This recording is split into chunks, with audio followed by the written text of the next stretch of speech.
Happy Sunday and welcome to another installment of Sunday Sessions. I hope you find these useful and inspiring. The idea is to bring something a little bit faith-filled from my little Welsh perspective, Christian Welsh perspective. That's not a particular school of thought. Look, it's just my ramblings, to be honest. I'm Welsh and I'm Christian, and I've got absolutely fascinating hair right now, moving in so many different directions. But that's just me.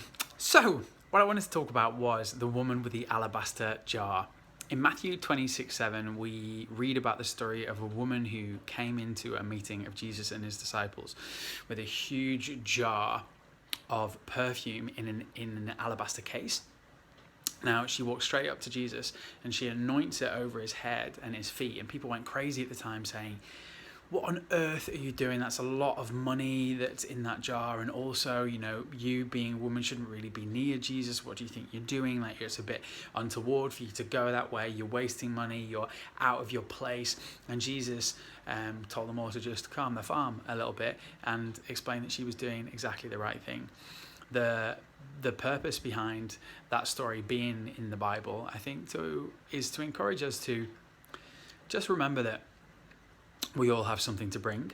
Worship basically means attributing worth to something or someone, which in this case is Jesus. And when it comes to giving him what he deserves, we don't always have money, we don't always have possessions, we don't always have very much at all. To be honest, sometimes it's painful for me to even get into worship and tell God that he's wonderful and amazing, because life doesn't always feel that way. I might be going through a struggle, I might have difficulties at work or in a relationship or in my health or in my family, and so to tell God that he's wonderful at that point is a sacrifice of praise.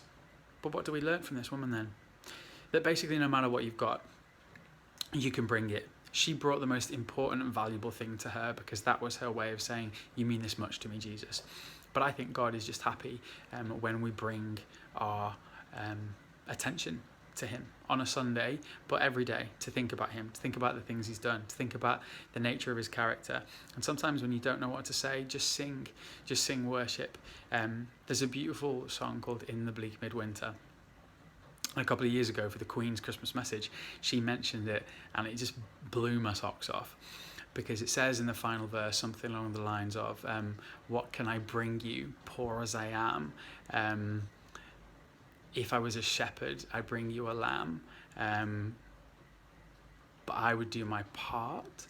I bring you my heart." And that's all I can bring to Jesus sometimes. I bring you my affection and just say, "You know what, Lord, I don't get my life right now. I don't get why that people said that person said that thing.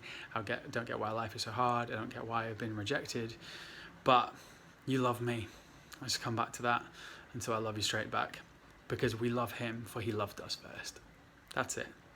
So I would just encourage you, like the woman with the alabaster jar, just bring what you have, bring your attention, just bring your conversation, just talk to him because he's interested in what you have to say.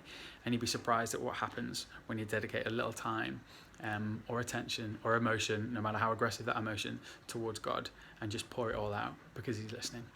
Pour it all out like the perfume, I suppose. Hope you've had a great day. I love you very much. Hopefully this has helped you in some way, shape or form, and I'll speak to you very soon.